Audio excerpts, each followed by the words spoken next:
qu'on prend une mission aussi fastidieuse, une mission aussi importante, et on l'accorde aux gens qui ont échoué.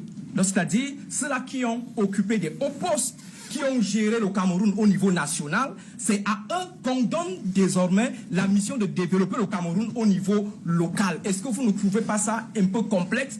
Est-ce que vous ne trouvez pas ça un peu paradoxal lorsqu'on sait que, par exemple, le ministre Jacques Famondongo, s'il n'arrive pas à impulser le développement au niveau du ministère de l'enseignement supérieur, si le ministre Louis-Paul Motazé n'arrive pas à impulser le développement au niveau national à partir du ministère des Finances, nous avons quelle certitude que c'est au niveau local qu'ils vont devenir, par exemple, des bons again. Donc, voilà des questions qui... Me permettez de répondre?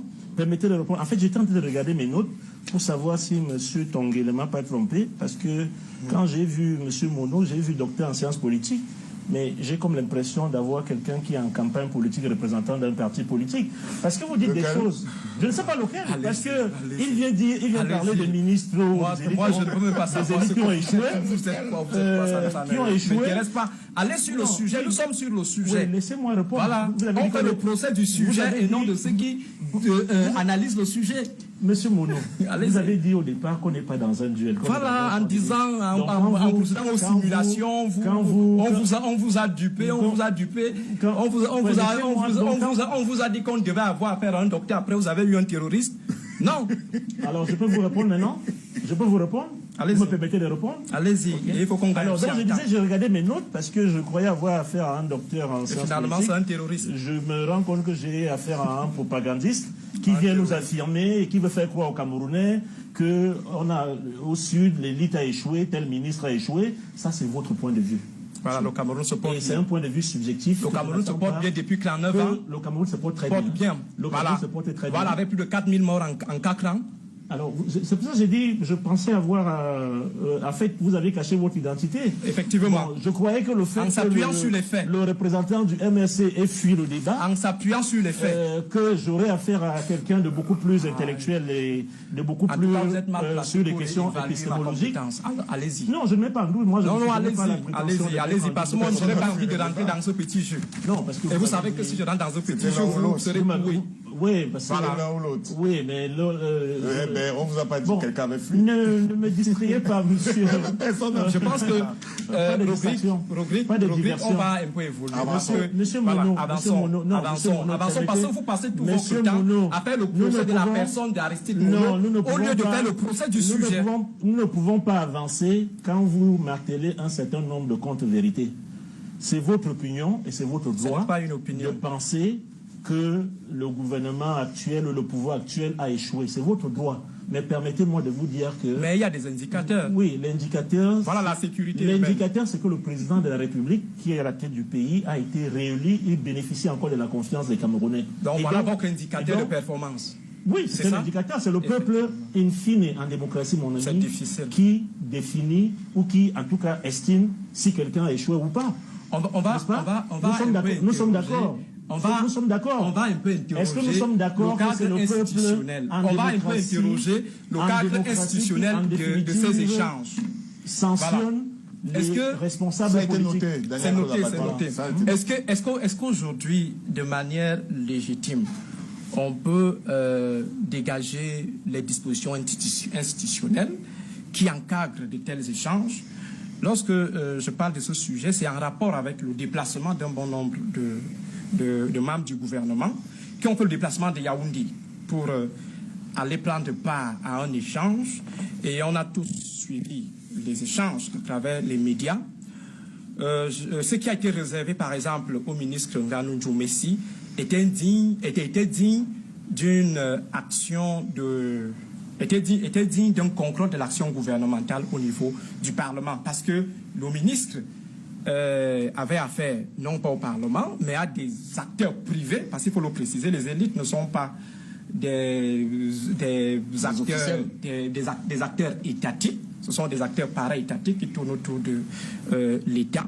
Alors comment se fait-il que dans une république qui a des cadres bien élaborés, à savoir le Parlement, avec tous les moyens de contrôle de l'action gouvernementale, question orale, enquête parlementaire, on se retrouve avec une situation où des ministres quittent la capitale Yaoundé quittent le siège des institutions où le débat sur leur action doit être engagé pour aller s'expliquer devant des acteurs privés, des élites. On imagine par exemple le ministre Jacques Famondo assis au sultanat de Koussery en train d'expliquer aux enfants de Koussery pourquoi par exemple telle politique n'a pas été porteuse. Pourquoi il n'y a pas d'UBS? On imagine le ministre Louis-Paul Motazé assis quelque part au Lamida de Marois en train d'expliquer pourquoi est-ce que les choses ne marchent pas de ce côté-là.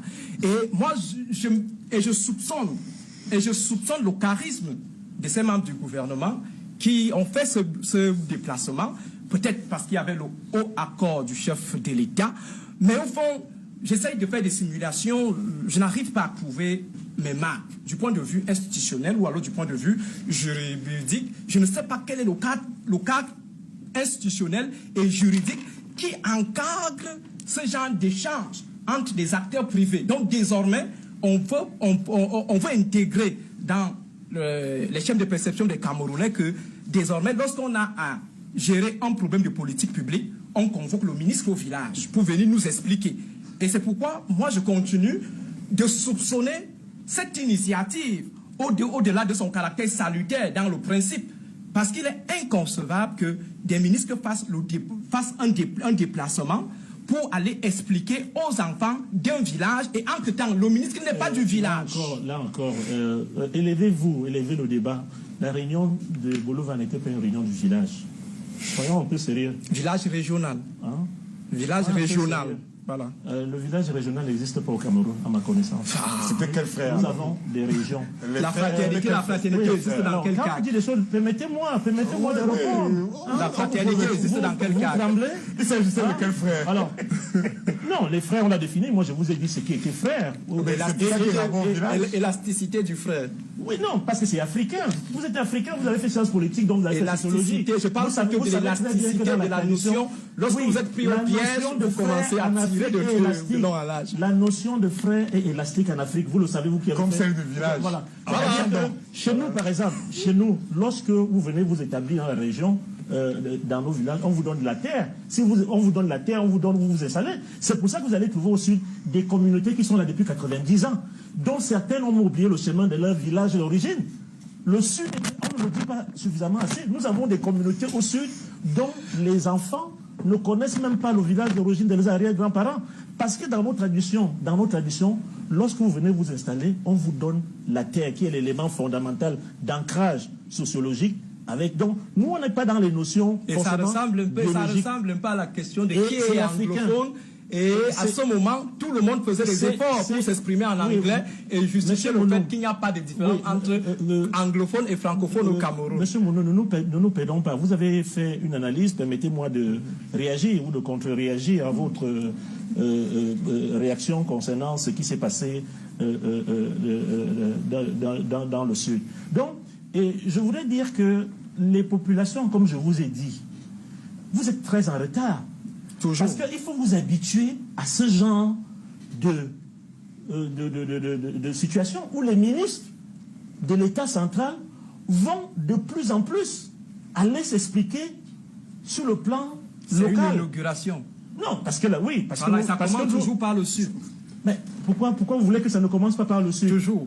Pourquoi vous voulez que ça ne commence pas par le Sud? Et lorsque ça vient de Dubaï, on estime que c'est un agenda caché. Si le Sud peut être précurseur d'un certain nombre de choses, comme d'autres régions le sont pour d'autres, pourquoi ça vous pose un problème? Donc habituez-vous à ce que les ministres descendent. D'ailleurs, pour beaucoup de ces ministres, ce n'était pas nouveau. Je peux vous dire le nombre de fois que beaucoup de ministres qui étaient invités sont déjà descendus au Sud. Le ministre Nganou Djoumessi, vous parlez de convocation. Le ministre Nganou Djoumessi, je ne peux pas vous dire le nombre de fois qu'il est descendu au Sud.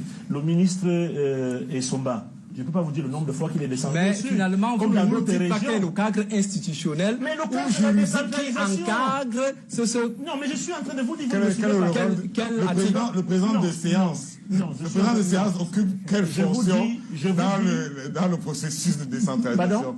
Il occupe quelle fonction au niveau de la région? Mais je vous dis qu'il est normal et habituez-vous à ce type non, de mais rencontre. vous ne pouvez pas créer des trucs sur les vous plateaux êtes de télé quand même. Non, habituez-vous à ce que... Habituez-vous. Quand il est... Alors, et la rencontre des Bolova, vous savez, ça c'est une remarque qui a été faite sur national. Tant que les préoccupations sont celles de l'État central, il est normal que les populations, sur le plan local, puissent inviter des ministres, ou lorsque ces ministres sont même en descente sur le terrain, leur poser des questions pour avoir des explications. Maintenant, comme on l'a dit à Ebolova, il faut bien serrer les problèmes. Parce que, justement, à Ebolova, pour une première rencontre qui n'était pas parfaite, et nous-mêmes, on l'a noté, le communiqué final le note, il y a des choses à améliorer. Non, laissez-moi terminer. Notamment, le fait que les gens ont vu des ministres là, les gens ont posé des problèmes à des ministres de l'État central qui relevaient en fait des problèmes de leur maire, de leur communauté locale. Donc, vous savez, M. Abaté, laissez-moi terminer, M. Mono. Il faut dire la vérité. Laissez-moi terminer. Soyez poli. M. Ganou Djoumessi s'est fait cuisiner dans le sud. Voilà une preuve. Écoutez, ça c'est vous qui le dites. On demande à M. Ganou de justifier ou d'expliquer pourquoi est-ce que les infrastructures routières les travaux ne sont pas achevés ou alors n'avancent pas. Et il y a eu toute une polémique où M. Nganou Djoumessi, harcelé, a décidé de livrer ceux-là qui avaient gagné le marché en disant une délégation des élites du Sud est arrivée à Yaoundé, me mettre la pression et la société proposée a été retenue. Donc ça signifie qu'on est dans une situation de défense face à quelqu'un qui se sent livré à une vindicte populaire auprès des frères, des fraternes du Sud. Ça, c'est votre interprétation. Je dois vous rappeler, parce que vous dites beaucoup de choses que vous avez écoutées dans les réseaux sociaux. Les vidéos. Et j'espère pas dans les Congossas. Les vidéos. J'espère pas dans les Congossas, parce que le ministre Nganou Djoumessi, lorsqu'il a fini de répondre et d'expliquer, parce qu'effectivement dans la salle, il y a eu une ou deux personnes qui avaient des informations erronées et qui ont effectivement, de manière... Et il a livré l'élite.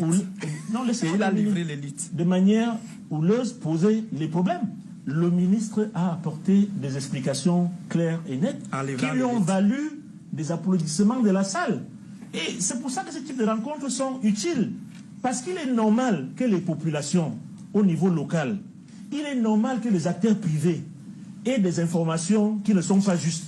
Alors, pour ne pas faire comme certains activistes, ou comme vous, qui vous limitez à vous baser sur des informations, c'est bien d'aller à la source. Les ministres sont venus expliquer, et je pense que ces explications ont permis aux uns et aux autres de comprendre l'élite du Sud, qu'il y a un certain nombre de développement et non l'office d'une autre région qui empêche souvent la résolution d'un certain nombre de problèmes. Et ça ne s'est pas simplement posé, parce qu'il ne faut pas faire une focalisation sur le ministre Nganou Djoumessi. Ces problèmes se posent également dans d'autres domaines, dans le domaine de l'énergie. Ce n'est pas simplement le problème des routes. Le Sud n'a pas que le problème des routes, le Sud a d'autres problèmes qui ont été posés. Et je pense que chacun des ministres a répondu et permis aux populations de comprendre. Et au-delà de comprendre aussi que, au lieu d'adresser certaines récriminations à des ministres de l'État central aujourd'hui, la décentralisation veut qu'un certain nombre de préoccupations soient posées à des maires aujourd'hui et à la région. C'est pour ça que le comité de suivi, vous avez vu le comité de suivi des résolutions ou des décisions de prise dans le cadre de ce regroupement fraternel, le comité de suivi est présidé par le président de la région. Qui aurait pu présider la réunion fraternelle. Voilà. Je vous dis, la convocation de la réunion fraternelle est une première initiative. Alors, vous vous intéressez à les détails. Vous vous intéressez à les détails. Parce que le temps est parti. Désormais, on compte sur les élites, selon la logique des rencontres fraternelles. Depuis 1982, le président de la République à la tête de l'État. Ces mêmes élites sont à la tête des postes gouvernementaux en charge d'exécuter ce que le président demande, le président de la République qui a été mandaté par le peuple. On revient toujours sur la notion de born again. Et cette notion de born again nous permet de soupçonner... Cette notion, ça c'est votre notion, hein, de born again. Parce que moi je connais les born again sur le plan religieux, sur le plan spirituel. Voilà, donc c'est-à-dire que l'élite qui n'arrive pas à fournir des performances au niveau national est désormais pris comme le joker au niveau local. Et c'est curieux qu'en 9 ans après. Ce que je voulais juste relever dans ce dernier point, c'est que les élites n'ont pas reçu toutes les ressources aujourd'hui. Les élites n'existent pas aujourd'hui, c'est depuis 1982, si on prend seulement le cas du président de la République. Et l'analyse qu'on a eu à faire, pas moi personnellement, mais certains scientifiques, ont démontré que nous avions affaire à une élite prédatrice. Une élite assez égoïste. Quel scientifique? Alors, aujourd'hui, je peux prendre un fait marquant. Quel scientifique? Je vais prendre un fait marquant. Je vais prendre un fait marquant. Je vais prendre un fait marquant. Je vais prendre un fait marquant. Pour que vous soyez crédible. Vous êtes un docteur de sciences politiques. Ne faites pas des références sans... Ne dites pas des choses sans preuve. Quel scientifique? C'est quelle étude? Elle se trouve où? Allez Libaya. C'est quelle étude? Allez Libaya, c'est tout. C'est Baya qui a fait l'étude pour montrer que l'étude, l'élite est prédatrice. Et c'était scientifique. C'était une étude scientifique. Donc vous êtes à même d'évaluer Baya. Curieux quand même. Non, c'est une étude scientifique. En tout cas, sortons de ce jeu. Ce que je voulais juste démontrer, ce que je voulais juste démontrer, c'est que aujourd'hui, lorsqu'on essaie de regarder par exemple le périmètre des captifs de Kondengui dans le cadre de l'opération Épervier, ce sont des élites. Je vous ai dit qu'on a fait un propagandiste politique. Donc ce sont des élites. Et forcément, le président de la République l'a toujours martelé pour ce qui est de la haute corruption. Donc c'est-à-dire que si vous niez sur ce plateau que l'élite n'est pas prédatrice, c'est remettre en cause les alarmes du chef de l'État depuis des décennies au sujet de ces intentions prévaricatrices toujours de ces élites. Alors, est-ce qu'il est risqué, est-ce qu'il est prudent, autant pour moi, de confier à nouveau le développement aux élites qui ont toujours brillé par un certain népotisme, un certain clientélisme pour ce qui est de la vente des postes au niveau des concours, cette élite qui a toujours brillé par un certain nombrilisme, avec un certain accaparement parental ou conjugal des affaires vous êtes publiques. Un docteur de sciences politiques. Mais nous sommes sur les faits. Voilà l'élite qui désormais doit présider aux destinées du développement, du Cameroun. Est-ce qu'à un moment donné, en lui est place de ce type de rencontre qui semble beaucoup plus une stratégie politique, parce que vous donnez des libertés de détecter des ambitions cachées des autres. Mais vous estimez qu'on n'a pas à disséquer les ambitions cachées de vos regroupements ou relever les soupçons. D'abord, la première chose, et vous l'avez dit, c'est que c'était au lendemain des renouvellements des bureaux des organes de base. Il était question de démontrer que le Sud reste solide. C'est une ambition purement politique, donc de consolidation du socle. Deuxième élément, vous ne tenez pas compte du contexte. Nous sommes dans le contexte du grand soir, où d'un moment à l'autre, la redistribution des postes, y compris au niveau de la tête de l'État, peut s'appuyer sur des complexes ethniques. Et lorsqu'on sait bel et bien que le village régional du Sud correspond à un périmètre sociologique précis, il y a également de quoi soupçonner le caractère tribal ou tribaliste même de cette rencontre. Revenez aux fondamentaux de votre discipline. Vous êtes un homme de science. Donc, exprimez-vous avec un peu de science, s'il vous plaît. Hein? Soyez beaucoup plus un épistémologue, un pédagogue, qu'un harangueur ou en tout cas un colporteur d'un certain nombre de lectures populaires, populistes. C'est pas ce qu'on attendait de vous. D'abord, le développement au Cameroun n'est pas confié aux élites. Vous dites un certain nombre de contrariétés, c'est confié aux populations.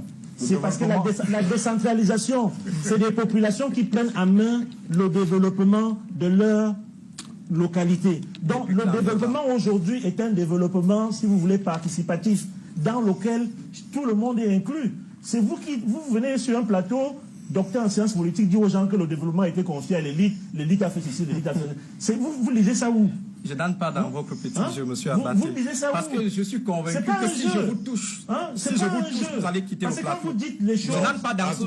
Je n'entre pas dans ce jeu. Dites des choses qui éduquent les Camerounais. Tout le monde restera sur le plateau.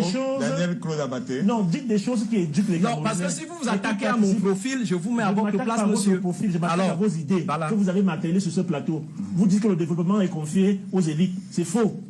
Le développement n'est pas confié aux élites. Donc, Cameroun, on a confié le développement à la foule. Nous sommes dans un contexte de développement. Au Cameroun. Bon, ça c'est votre lecture, monsieur Tongué. Je me suis expliqué, je dis bien ceci, si ce n'est pas l'élite, la c'est la foule. décentralisation veut que les populations à l'échelon local participent au développement. Vous le savez. Okay. Alors, et ce qui est curieux, monsieur Tongué, au lieu que les élèves du Sud bossent pour que la décentralisation soit effective, elles préfèrent plutôt courir au village, aller régler leurs soucis. Et pourtant, il aurait été simple.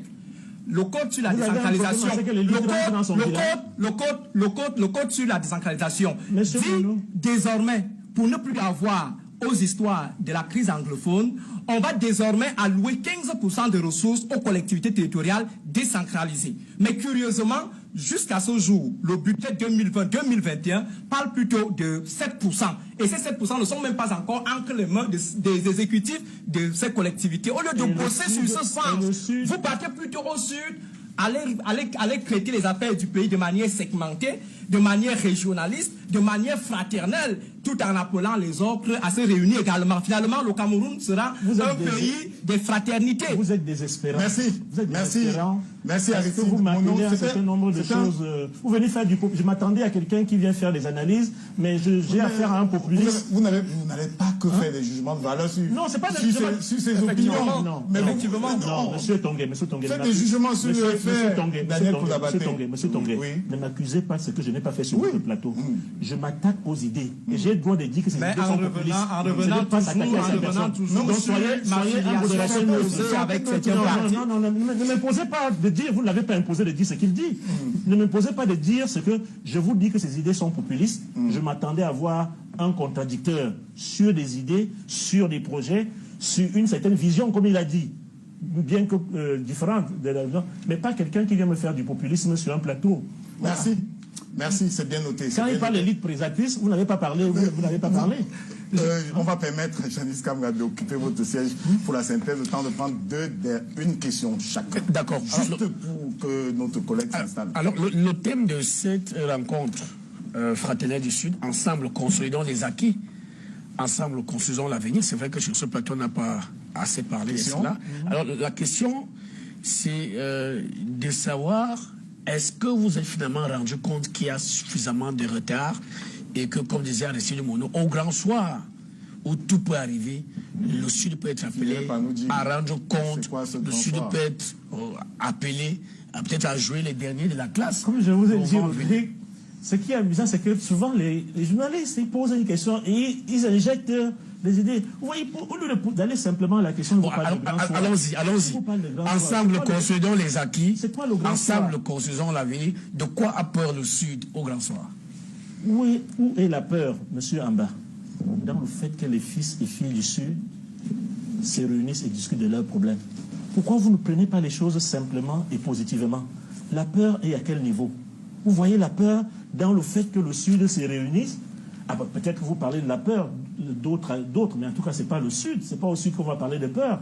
C'est le droit des fils et filles d'une région, pas seulement le Sud, d'aspirer, de dialoguer, de s'asseoir pour réfléchir à leurs problèmes. Il faut que ce soit clair. Et notre souhait, je vous l'ai dit, c'est que ce genre de rencontres fraternelles se disséminent à l'échelon national, que dans toutes les régions, les élites s'impliquent, parce que ce genre de rencontres, elles ne sont pas faciles pour l'élite, contrairement à ce que quelqu'un a voulu faire dire sur ce plateau. Elles ne sont pas faciles.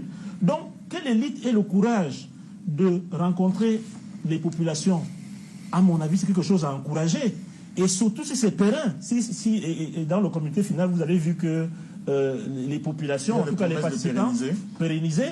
André Achille Meka. C'est quelque chose qu'on doit encourager dans le cadre de la démocratie, parce que c'est de ça qu'on a besoin. Il faut de temps en temps qu'il y ait des cadres de concertation, de réflexion et de prospective au niveau régional pour que la décentralisation soit...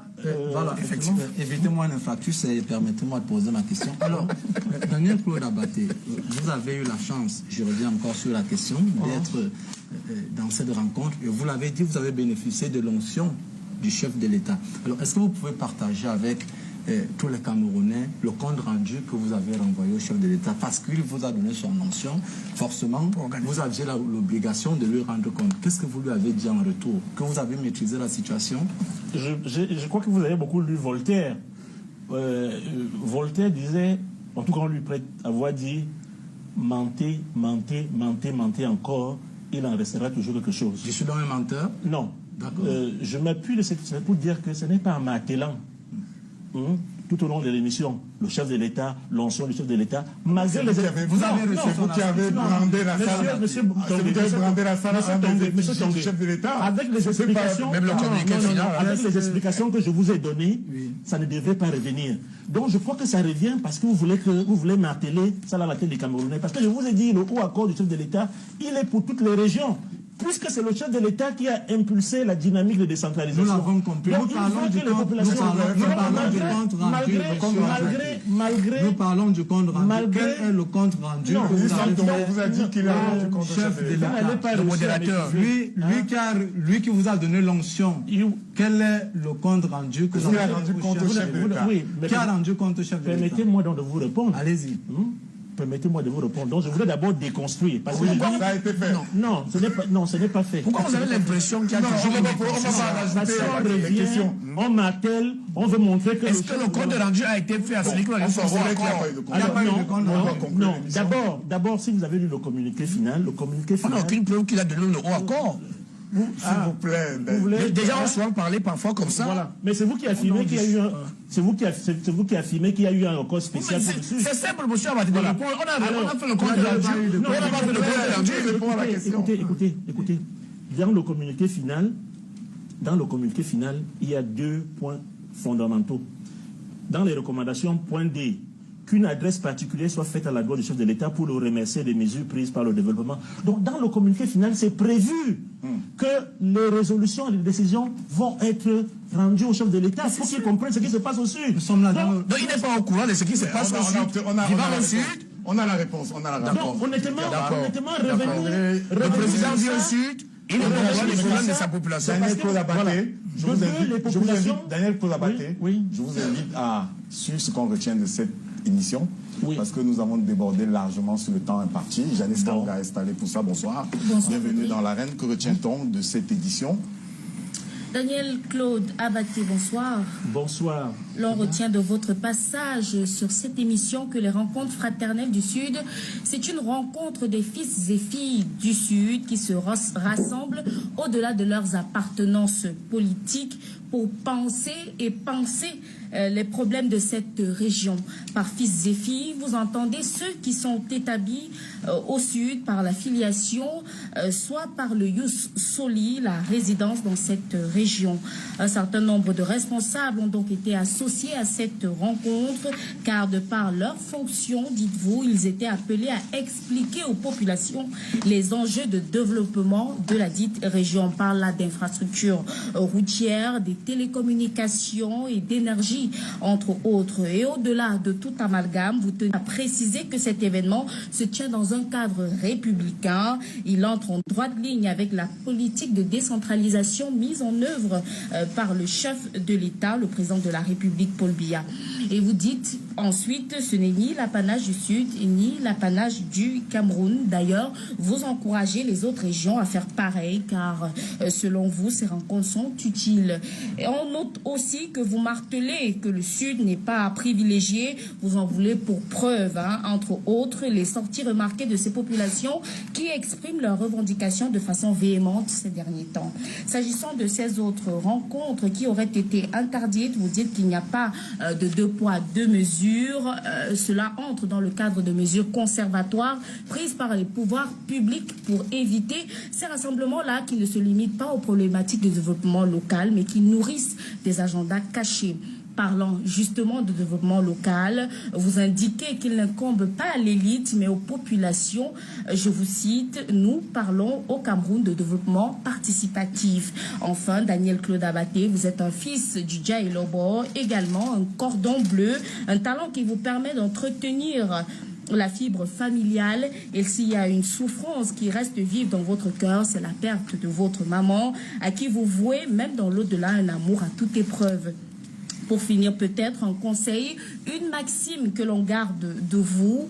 Vous dites, quand vous voulez être inspiré dans la vie, soyez ouvert. Merci.